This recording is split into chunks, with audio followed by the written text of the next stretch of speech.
queda por um conjunto de fatores objetivos externos que desmontaram a sua força. O gás da UMETS ia para o estádio de Maracanã, o radinho de pilha, enquanto se torturava um grande externo, que desfinanciaram o velho modelo e a ditadura precipitou-se atolada em inflação, em desgoverno, etc, etc. Agora, o que acontece?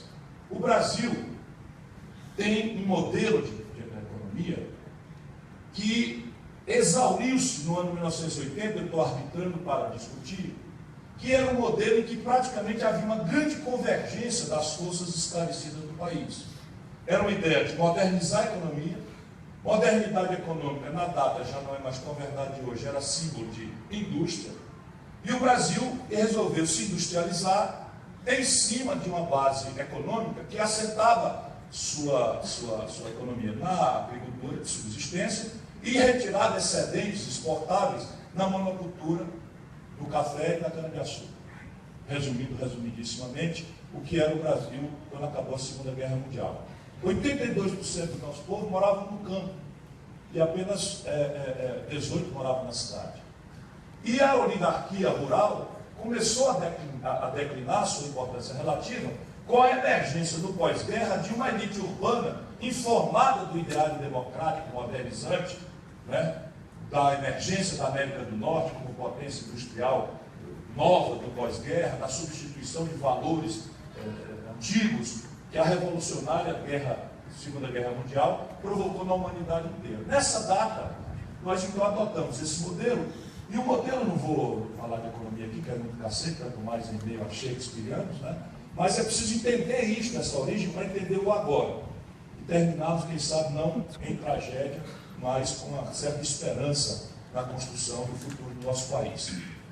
Esse modelo, para se aperfeiçoar, escolheu a tática de substituir importações, ou seja, tudo que o Brasil comprava do estrangeiro, com grande volume, parecia ser a pista por onde a gente devia fazer nascer uma indústria nacional aqui, e essa indústria ia nascer porque as tecnologias se sucediam com muita paciência, com muita lentidão, e não tendo os dinheiros, não tendo os capitais, isso é um drama contemporâneo também, tendo aspirações modernizantes, aspirações de consumo modernas, como temos hoje, descuidamos eternamente do grande acordo do que os economistas chamam de formação bruta de capital, ou seja, quanto do que a gente produz em trabalho sobra depois da gente comer para financiar nossas expectativas de crescimento, de enriquecimento, de modernização, etc, etc. E os economistas chamam de formação bruta de capital, que é o que sobra entre produção e consumo para a gente financiar o investimento.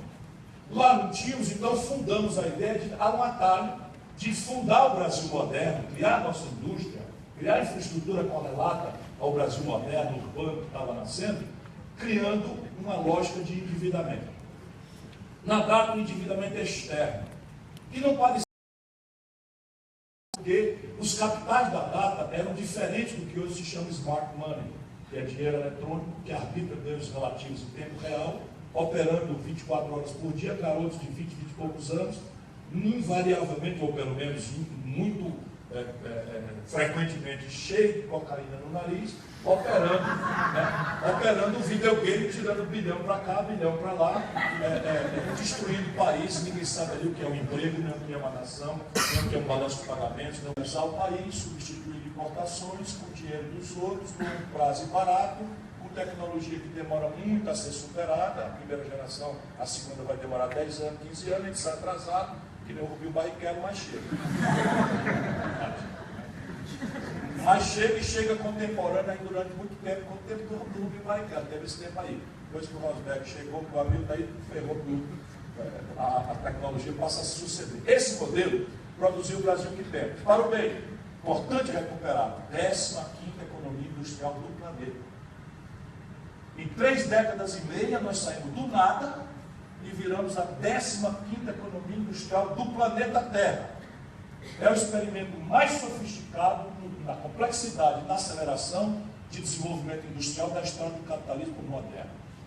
A China ia nos bater o recorde, não vai mais, porque começou a claudicar com a crise de 2008. Então, segue sendo nosso esse recorde. Portanto, não há defeito genético na nação brasileira. Nós somos capazes, quando convergentes, a um imaginário popular, e isso é uma coisa que teve exuberâncias, inclusive estéticas. É deste tipo de consensos permeando o regime democrático e regime autoritário, regime democrático velha república, com regime democrático nova república, ou pelo menos república do Juscelino Kubitschek. Nós temos na mesma data o cinema novo, nós temos na mesma data a bossa nova, né, que são coisas em que o país se reconheceu, afirmou-se identitariamente perante o mundo e partiu para resolver a parada. Nossa diferença entre nós e os americanos chegou a 1 para 4. 1 para 4, com paradigmas quaisquer de comparação. Por bem, tem aí um resumo eloquente que fica como lição de que nós somos capazes. Porém, por mal, não se sabia isso concretamente. Também a história brasileira é uma história autoritária, a exceção é a democracia. Vocês que têm 20 e poucos anos viveram este período, que é o mais longo da história do Brasil, sob o ponto de vista de vivência democrática, concedendo que democracia é o direito de votar, que já é muito gravemente importante, né? Por todas as deformações que dá. O Brasil viveu 27 anos, supondo, como eu suponho, é uma história de manipulação, é uma história da decadência do Júlio César. Não é do primeiro ciclo despótico esclarecido, é do ciclo da decadência, do tiranicídio, a história brasileira. Para o mal, o dinheiro que não fizemos a reforma agrária, usamos para fazer, via endividamento, a indústria de base.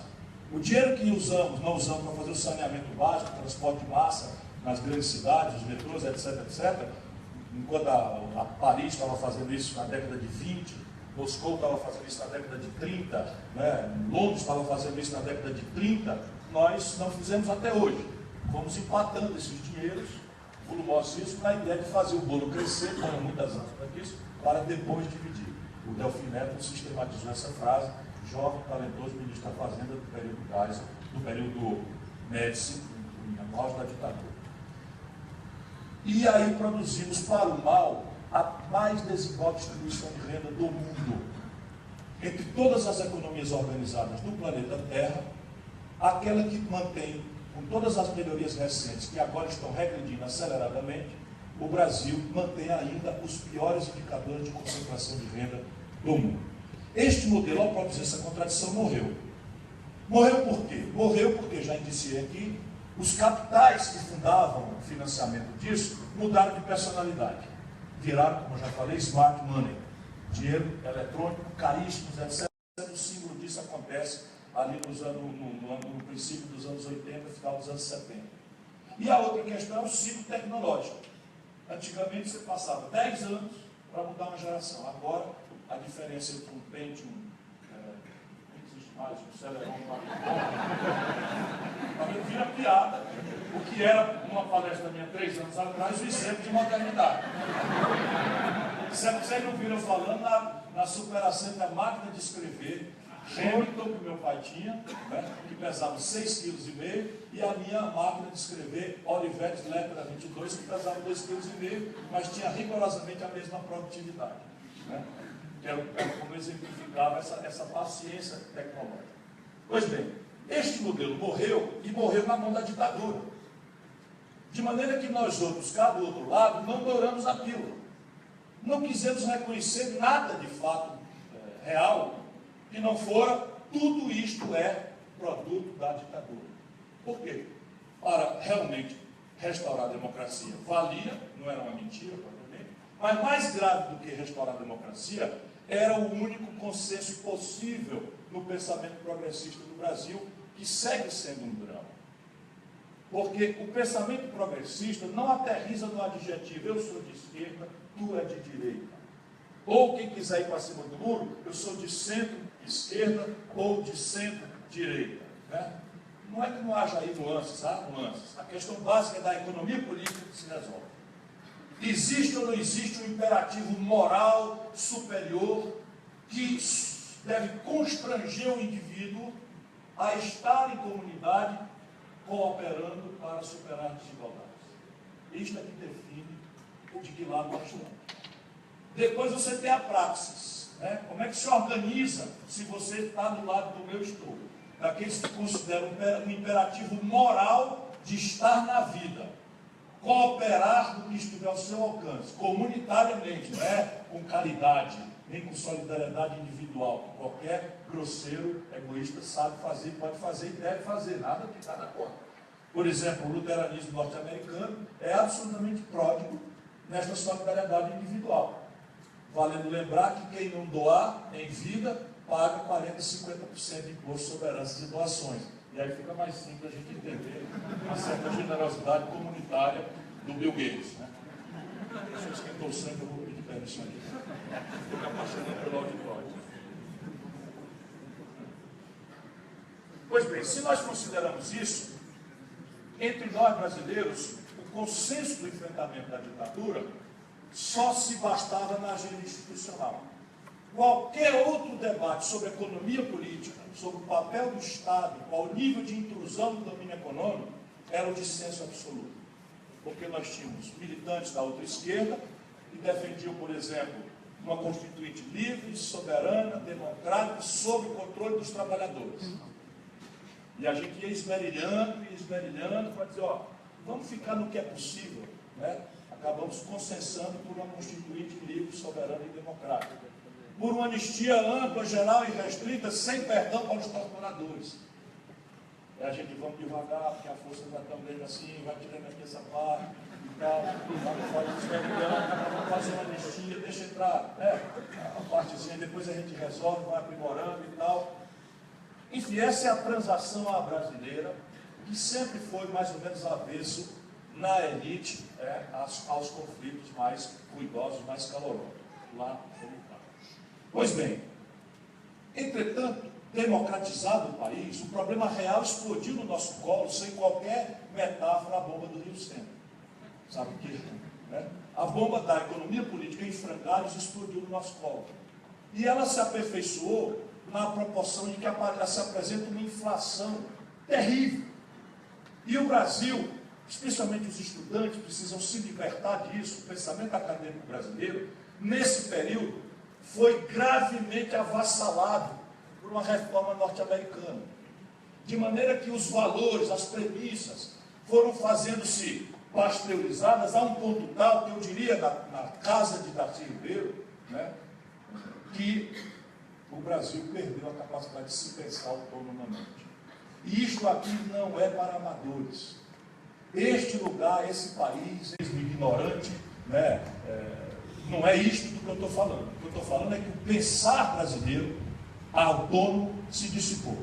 Talvez o último pensador, sob o ponto de vista econômico brasileiro, e já com um certo cacuete das instituições do pós-guerra, da CEPAL, foi o Celso Furtado.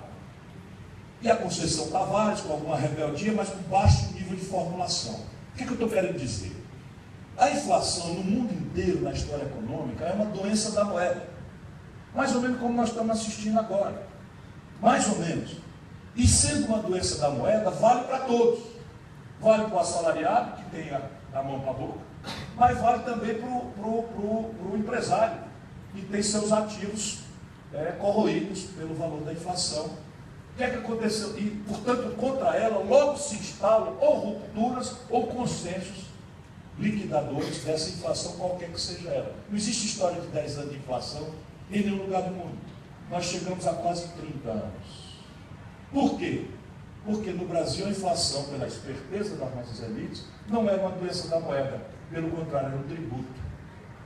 Um tributo não consentido, que pesava de forma dramaticamente regressiva sobre as costas dos trabalhadores e da classe média que não detinham excedente. Porque inventamos, só o Brasil tinha isso, a correção monetária. Ou seja, quem tinha excedente financeiro hospedava em papéis indexados à correção monetária e passava não a perder, mas a ganhar muito com a inflação. E, enquanto isso, o conjunto da sociedade pagava um preço impagável e o país se depauperou, empobreceu, decaiu profundamente, a qualidade do viver brasileiro caiu profundamente na década de 80, 90. Veio o Plano Real, nós ajudamos a fazer o Plano Real, mas, de novo, tragédia brasileira, nós tínhamos uma questão. Brutus era um homem honrado, né? E diz que César era ambicioso. E César distribuiu os seus dinários, suas rúpias, né? Ainda anteontem, na proporção de 70% está no testamento dele, escrito anteontem, a mais a colaborar com a ideia de que ele foi se suicidar, na minha opinião, lá. O Júlio César, não sei se o Shakespeare, telepaticamente, um dia desse, no centro espírita, nós vamos conversar. Com todo respeito, eu sei que isso é coisa séria para muita gente.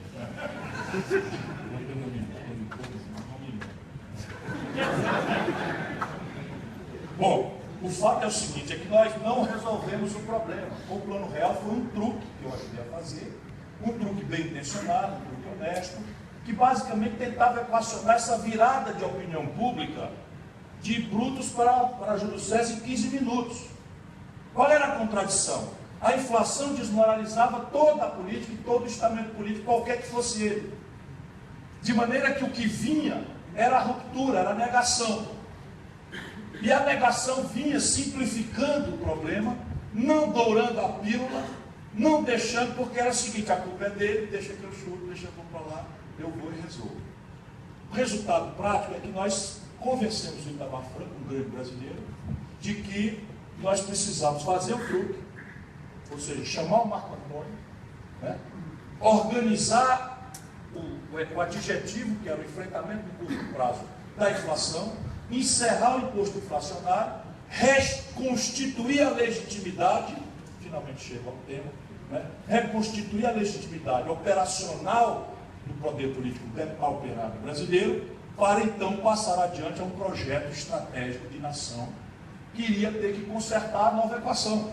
Para onde vamos agora? Dado que a industrialização forçada pelo Estado endividado, com o protecionismo que virou ineficiência e com o anacronismo tecnológico impondo ao custo brasileiro de viver e as ineficiências que o povo já informado pela globalização recente, e a única coisa de fato globalizada é a informação, nós temos que fazer esse projeto. E eu fui com muito entusiasmo, conseguimos e deu tudo certo. Elegemos o Fernando Henrique Cardoso, um príncipe, né, o Marco Antônio, charmosista, ficou com a Cleópatra. Olha, o Marco Antônio homenageou o Júlio César, todo esfaqueado, e depois escapuliu com a gente e ficou com a Cleópatra. Pois bem, Fernando Henrique, Marco Antônio vai ficar puto com essa comparação. Essa não tinha me divertido aí, igual você me der. Você me chamou de Marco Antônio, me acusou de ter ficado com a Cleópatra, aqui é simbólico. Ficou com a Cleópatra e transformou o projeto de Estado brasileiro num projeto de poder. Este filme aí você já destilou. A manipulação, né, do campo, da taxa de campo, já eu explico, vou chegar mais rápido aqui onde eu tenho que chegar, que já estou passando da conta na conversa com vocês. Se desmoraliza, porque era mentira, né, se reelege, mas se desmoraliza no primeiro momento do governo, do segundo governo, 99 de janeiro, há uma desvalorização da taxa de câmbio de quase 55%, isso imediatamente se transfere para os preços relativos da economia, que vira uma miragem de inflação, e imediatamente você tem que atacar para proteger os ricos com uma taxa de juros que, cobrindo a inflação, garanta que os ricos continuem ganhando exatamente o que ganharam. Então, a indexação da inflação morreu, mas eu via juro muito alto, eu supro a inflação para essas pessoas. Mas isso permitiu, essa desmoralização, desconstituir um consenso neoliberal, um forte âncora no experimento democrático norte-americano, por isso eu vou dar uma opinião exótica aqui no fim, né, sobre o Trump. Né. Vai ser exótica, mas a gente precisa parar para pensar nisso, pelo menos. Pois bem, e aí deu-se a oportunidade do Lula chegar ao poder. O Lula beija a cruz, aceita, né, o ideário. Aceita o ideário. Não sei se sabe, mas lembra o destino do Marco Antônio também não foi bom.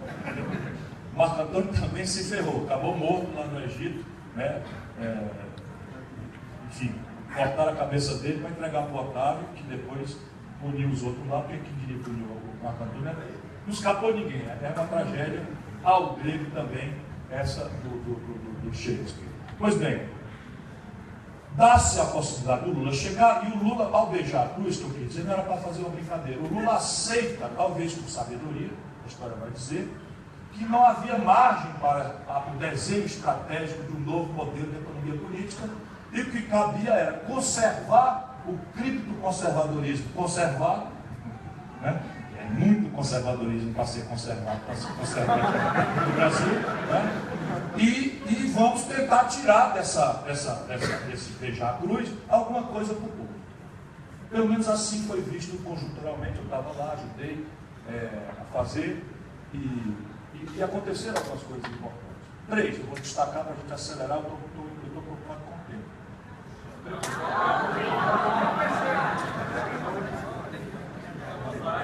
Obrigado, eu estou muito demais. Então, o salário mínimo equivalia a poder de compra a 76 dólares. Quando o Lula entregou para a Dilma, equivalia a 320 dólares. O crédito como proporção do PIB, que é renda indireta para o conjunto da população, especialmente o crédito dirigido para a agricultura familiar, para a construção civil popular, para os aposentados e pensionistas do crédito consignado, subiu de 22% para 55% do PIB. E se montou uma rede de proteção social que, de fato, baniu a fome, que não era uma coisa retórica. Em milhões de lares brasileiros, a fome foi banida, de verdade, com essa rede de proteção social, que isso convencionou chamar Bolsa Família, mas tem mais coisa.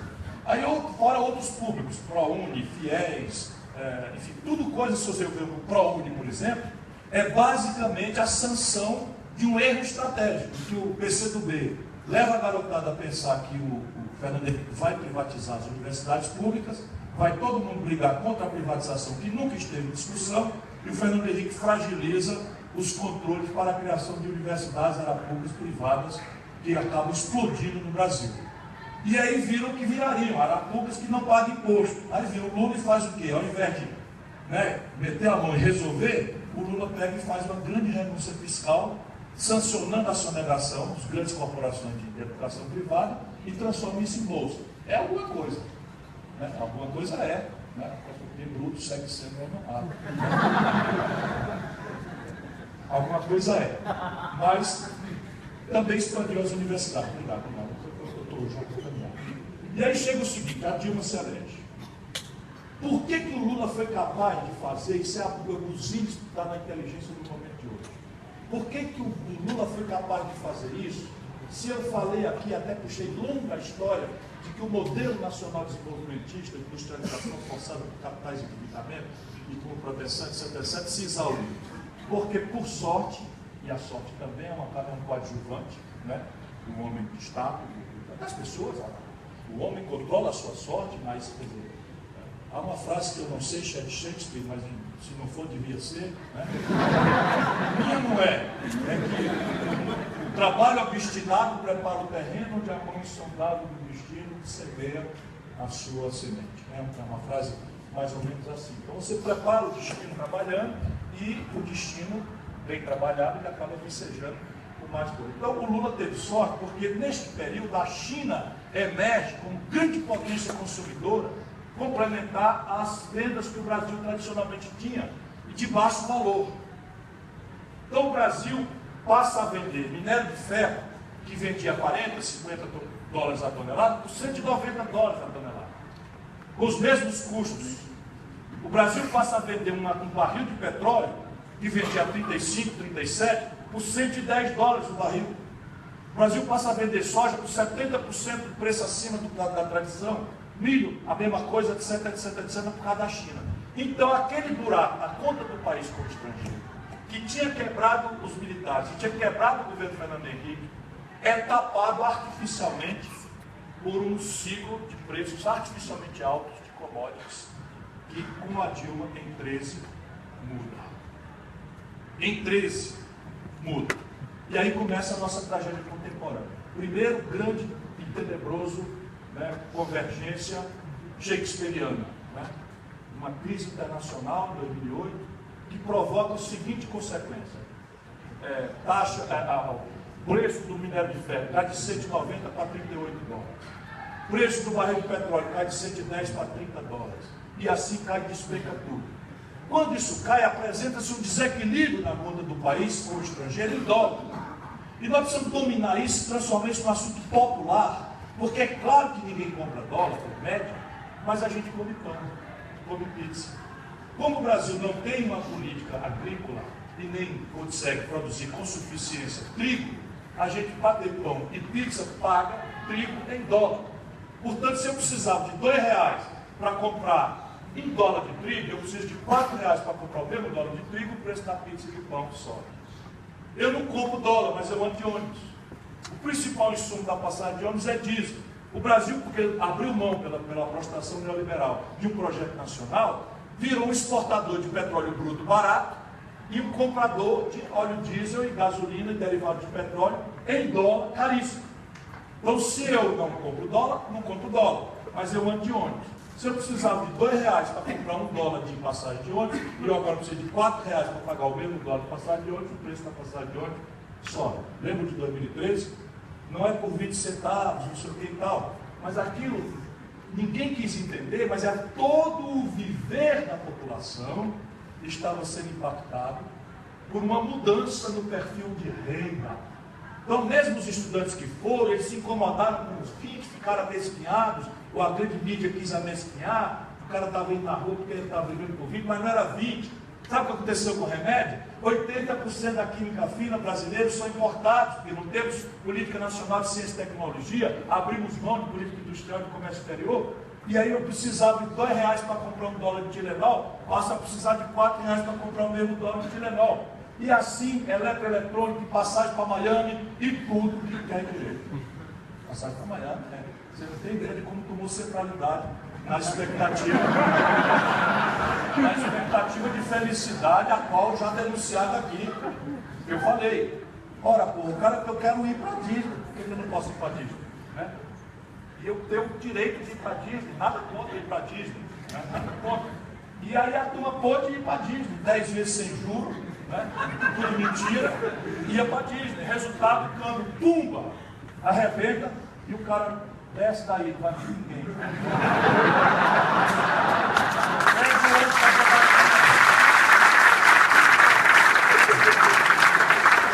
Pega o ônibus aí para como é que chama? Goiás. Caldas Novas. Fica mais caro. Está dolarizada a entrada lá em Caldas Novas. É isso. Então, repare bem, isso acontece e a gente começa de novo o grande erro. Resolve-se replicando o ideário FHC, na vã ilusão de manter a economia brasileira administrada num despótico e pretensamente esclarecido piloto automático. Dado que os preços relativos sobem, o ideário aqui não é discutir que isso é uma mudança once and for all, de um patamar de renda versus padrão de consumo, porque isso não é inflação, isto é uma mudança once, ou seja, uma vez e para sempre, do padrão de renda barra consumo, porque mudou o preço relativo central, que é a taxa de câmbio, e eles não deixam o povo conhecer isso, porque isto é abusivo. Isto é a chave na hora que o povão entender isso aí, o povão vai prestar atenção na molecagem que se faz neste país, a pretexto de austeridade, etc., manipulando taxa de câmbio para infletir fortunas sem correspondência nenhuma no trabalho, nem na produção, nem coisa nenhuma, que é o que está acontecendo há 40 anos no nosso país, porque o número é esse. Olha aqui, de 1980, quando o velho modelo morreu, eu arbitro, para hoje, o Brasil está crescendo ridículos 2% em média ao ano. É evidente que você tem ciclo de consumo financiado pela cessação abrupta do imposto inflacionário do real, 5%, 6%. Quebra. Cai 2, cai 3, desconto. Aí ciclo de consumo financiado pelo ciclo artificialmente alto das commodities, felicidade, reeleição, Lula vira não sei que Deus, resolve botar o PMDB e sua quadrilha na linha de sucessão do país, né? E aí quebra. Resolve, sabe quanto é que nós estamos em queda nesse momento? 10% do PIB nos últimos 28 meses. Nunca houve na história desse país uma depressão. Eu nem porque as aspas. Nem porque as aspas, mas eu não queria botar não. Nunca houve mesmo na história desse país uma depressão econômica desta proporção, cuja tradução é, hoje, 12 milhões de desemprego, 15 milhões de desemprego. Se o emprego como uma commodity, neoliberalmente considerando, é super ofertado, o que é que acontece com o preço do emprego, que é o salário? uma super oferta, cai o preço. A massa salarial está encolhendo. Então você tem desemprego, massa salarial encolhendo, o que acontece com o volume de consumo? Que em limite é o plano de escala, é a premissa de escala do comércio, da indústria, da roça. Despenca. O que acontece com os impostos que financiam os serviços públicos essenciais? Despencam. O quê? O que tem? Sim, claro. E aí você tem um problema. Na hora que você tem receita caindo e a despesa inflada pelos custos, porque você tem remédio dolarizado, custa mais para o SUS. Insumos de dentista, tudo importado, custa mais para o SUS. Enfim, o salário do professor, não é possível congelar, como estava congelado 3 anos, 4 anos, 5 anos, com inflação de 11,5%. De 12 meses passados, agora deu quase 12%. E aí você tem essa confusão no país. E aí vem o despotismo esclarecido, que quer resolver isso, violentando a Constituição Social-Democrata de 88, que não é propriamente uma boa homenagem à aritmética básica, ela nunca foi. Né? A Constituição de 88 é uma generosa proposta social-democrata. Isso daí deriva coisas importantes, por exemplo, todo mundo pode falar mal do SUS, mas qualquer brasileiro pode reclamar judicialmente uma cirurgia de alta linhagem, inclusive de transplante de coração, e o Brasil é obrigado a fazer, porque está fundado isso na Constituição brasileira, e isso tem salvo vidas realmente, né, no país, não é negócio de retórica, e ainda que ela não seja, volto a dizer que a gente tem que ser sério, ela não é uma boa homenagem à aritmética básica. A Constituição brasileira, ela tem certas rebeldias com relação à matemática, que precisam ser um dia pensadas. Mas o que é que eles resolvem fazer? Um tosco processo de torniquete, revogando a substância da Constituição e estabelecendo controle sobre o gasto primário, excedente de juro livre. E aí nós chegamos ao terceiro fator que feriu de morte e nos trouxe a esse momento terrível do país, que é a deslegitimação do poder político ao redor da coalizão liderada pelo PP Dilma. Por quê? Porque ao invés de se fazer a pedagogia da crise, optou-se por substituir a política pela marquetagem. Isso tudo estava lá, ajudei, briguei, fiquei junto até o fim, continuo solidário, não quero criminalizar as vítimas, mas para mim estava escrito que ia acontecer, não porque eu sou profeta, mas é porque, assim como Shakespeare observava com grande fidelidade, eu já sou obrigado, sem nem remotamente, né, no dedinho do pé do Shakespeare de sensibilidade, eu já tenho 36 anos de testemunho físico da vida brasileira como homem público, durante a minha militância no movimento estudantil. Houston, we have a problem. Disse o astronauta da Apollo 13, quando a coisa realmente não deu certo. E agora nós temos clareza. Se nós temos pacificado esse diagnóstico, e isso nós precisamos pedagogicamente, eu gasto muito tempo nas pessoas que me dão essa preciosa atenção que vocês estão me dando, para ver se a gente pacifica esse diagnóstico. Se a gente pacificar, as soluções saltam meio óbvias. Primeiro, nós precisamos redesenhar uma estratégia de futuro do país e planejá-la. É mentira que o laissez-faire e algum tempo da humanidade resolveu o problema de equação civilizatória ou de desenvolvimento. Mas se alguém tinha dúvida, é só olhar reações dos norte-americanos à crise de 2008. E por que eu disse que queria fazer um asterisco aqui, uma nota de rodapé sobre a eleição do Trump? Ela tem todas as características desagradáveis no simbólico, né? No misógino, no machista, no racista, no xenófobo, na prepotência, sabe? Tem todos os adjetivos para incomodar um pensamento humanista, generoso, etc, etc, etc. E eu também sinto esse incômodo. Mas eu mergulhei um pouco, reli um pouco Tocqueville, né? E vale a pena ser lido pelos estudantes de humanidade, mas de direito especialmente, Democracia na América, é o livro. E eu quero crer que isto é uma coisa que pode ser potencialmente boa para o mundo. Por quê?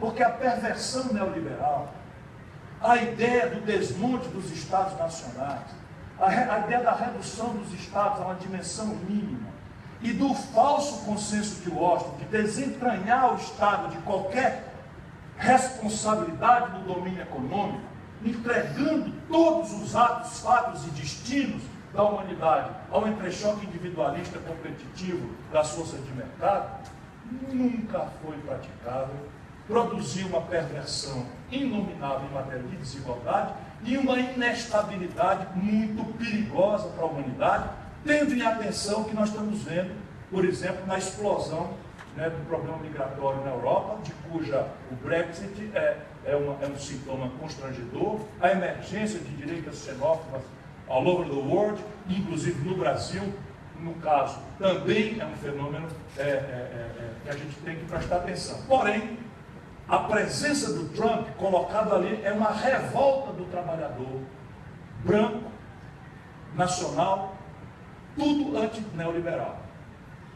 Portanto, aí tem uma oportunidade. Se este país, por exemplo, se recelebrar, se este país compreender que tem 200 milhões de pessoas e que pode jogar um jogo de uma ordem internacional multipolar, que reafirma os princípios da não intervenção, da solução pacífica dos conflitos, que encontre multilateralidades novas, como os BRICS, um ambiente para expansão e ganho de preferência comercial para superar problemas de escala, que ganhe ambientes rebeldes de transferências tecnológicas sensíveis, que são as que importam, em matéria de saúde, em matéria de defesa, em matéria de telecomunicações, microeletrônica, novos materiais, nanotecnologias, supercondutores, e fundamentalmente que encontre instituições de financiamento que não subordinem o experimentalismo institucional criativo, fecundo que o Brasil pode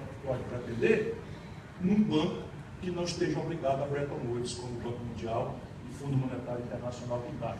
Por isso nós precisamos lutar pela preservação da democracia no Brasil. Não se trata mais de denunciar o golpe, mas de formular agora uma equação generosa e fecunda que reúna os brasileiros que produzem e os brasileiros que trabalham em direção ao nosso futuro, que eu quero crer não é este de miséria, doença e violência que hoje temos que testemunhar. Obrigado por sua atenção.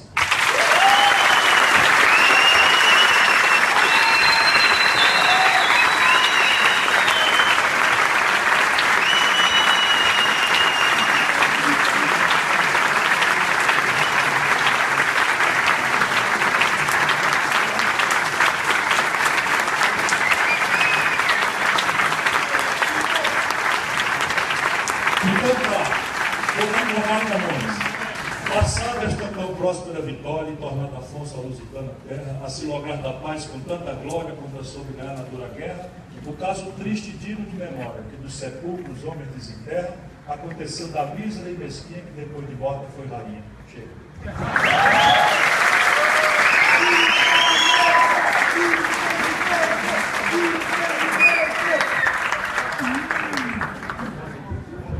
Eu vou citar que a mostra também é uma homenagem a ele, mas é mais rápido. Começa o outro quarto que ele disse. Começa assim. Tem muito a ver com o que o Ciro falou para a gente. E o que a gente espera. Após procelosa tempestade, noturna sombra, sibilante vento, todas as manhãs serena, claridade, uma esperança de porto, Senhor.